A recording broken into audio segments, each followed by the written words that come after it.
আসসালামু আলাইকুম। আমি ইফতাখার ইসলাম পাঠান, x lecturer, physiotherapy department.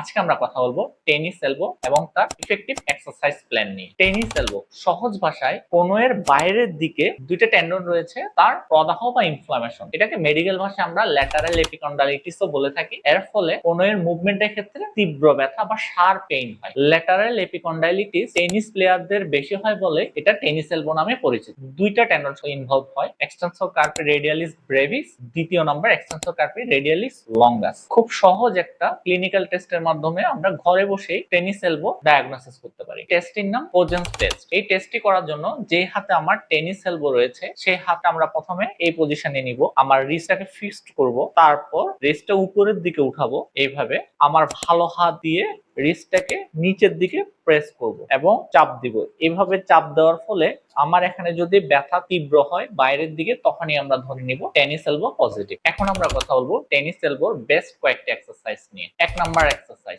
Self exercise. প্রথমে ধরা যাক আমার ডান হাতে টেনিস এলবো হয়েছে, আমার ডান হাতের কোণের এই জায়গায় ব্যথা। আমার ভালো হাতের থাম নিয়ে আমি ব্যথার জায়গায় এইভাবে ধরবো, তারপর টেনিস এলবো হাতটাকে আমি এইভাবে রোটেট করব এইভাবে।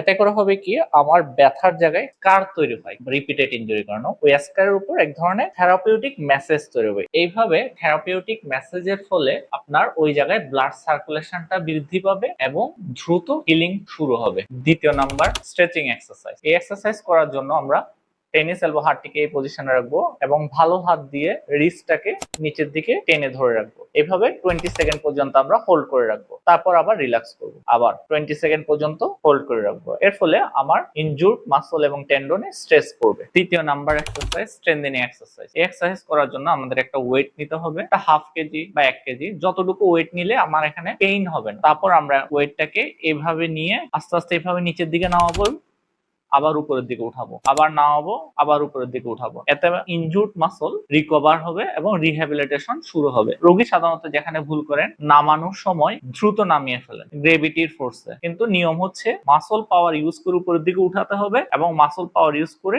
নিচের দিকে নামাতে হবে। এক্সারসাইজ গুলো নিয়মিত করলে টেনিস এলবো দ্রুত রিকভারি হবে। আপনাদের কোন বিষয়ে জানার আগ্রহ রয়েছে কমেন্ট করে জানান। ইনশাআল্লাহ পরবর্তী ভিডিওতে দেখা হবে। আসসালামু আলাইকুম।